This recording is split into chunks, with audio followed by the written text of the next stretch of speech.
New Zealander, I like to think that I'm a thinker. Often I just use that as an excuse to get out of playing sport. But I think that as a country, we're a nation of thinkers. We brought to the world egg beaters, sorbing, stamp vending machines, that number 8 wire mentality that we bring to everything we do, and which makes us stand out. But one thing we are terrible at is talking about thinking. The more we think, the less we talk, which is a shame because it's the sharing of scientific ideas which I think could benefit science in New Zealand in innumerable ways. I hate to sound like a needy girlfriend, but if we want to realise the immense potential that this country has, we're going to have to learn to communicate. Science communication is my favourite thing, and I think if we want to start growth happening in science and technology in this country, we just need to be more creative with the way we communicate, using the resources we have at hand. So we all have this idea of men in white coats sitting in cold labs and scribbling equations long into the night. That isn't how science is meant to be. We can't all come up with a general theory of relativity whilst working in a Berlin patent office, like some groundbreaking physicists I could mention. We've reached a stage of development where no one person can know everything. This is why we specialise, and we have chemists, biologists, physicists, marine biologists, quantum physicists. And the result of this is a great deal of very clever people who know almost everything about nearly nothing. But the really big ideas, the ideas that really make a difference, require scope, breadth, overarching meaning, because the real discoveries are in the connections between ideas.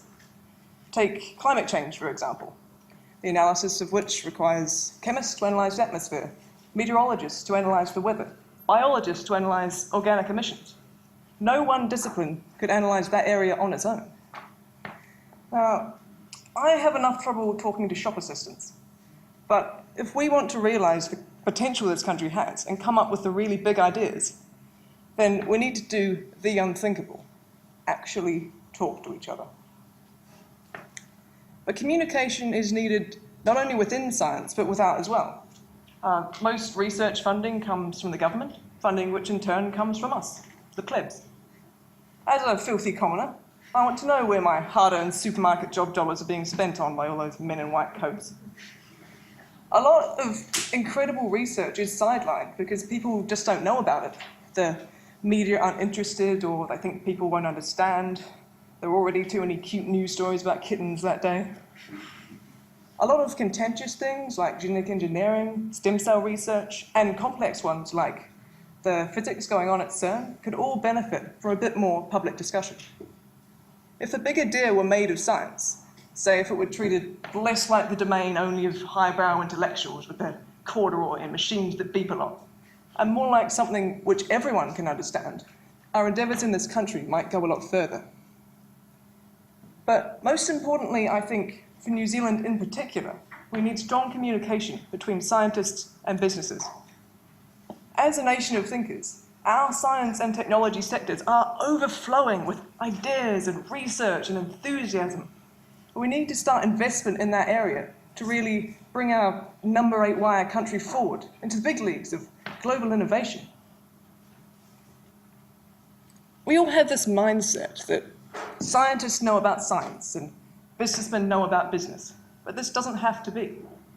We need to start capitalising on our thinking, and that isn't going to happen until the science and business sectors are having a few more water cooler chats than they are now. So, herein lies our dilemma. How can we start talking about thinking, communicating in a way that isn't difficult to understand? I think the answer lies with technology and what we do with it. I say technology, that's quite a broad field. But what I mean is that in order to communicate ideas about our own innovation, we need to be innovative with the way that we do it. In education, a lot of people have a fear of technology with all its buttons and shiny things making everything so complicated. This is because we've gone a bit mad with power, flinging around smart boards and flash animations almost as a substitute for actual learning. You'll all have been to a lecture where the slideshow is just page after page of Comic Sans, PowerPoint effects, it all gets very complicated and confusing. Before you all zone out and start daydreaming about the lunch buffet, this is not what I mean. I mean communication using technology as an extension of what we already do. It shouldn't be complicating things, it should be making them simpler. And the best way to do that is to take the technology we already own and use and extend it in a way that demonstrates an idea. For example, the great internet giant YouTube, destroyer of productivity, perpetrator of social ineptitude, 50% bad grammar, 50% cat videos. But at its center, what is YouTube? It's a collection of short video clips available for anyone to watch for free from anywhere in the world. Now look at TED.com, a collection of short video clips about science, which anyone can access for free from anywhere in the world. The reason I think TED.com is so successful is that it takes a common medium, which we're all familiar with, and uses it to do something incredibly useful. Not that cat videos aren't useful, but they have their place. Educational smartphone apps are another example. My personal favorite is an app called Molecules for iPhone. It allows the user to access a three-dimensional model of a molecule, zoom in, zoom out, rotate, available for download for free to anyone who owns an iPhone or an iPod, which is a lot of people.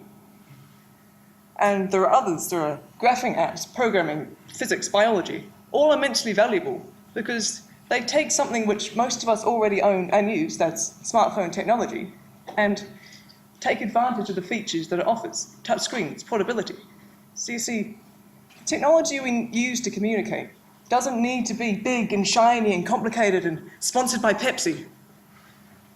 The best thing we can do is take the technology which already surrounds us and use it to communicate. So these examples largely exist to communicate science with the public, which is great, and there are many more. But there are very few examples of this kind of communication in the two other areas that I mentioned. That's between scientists and businesses, and between scientists themselves.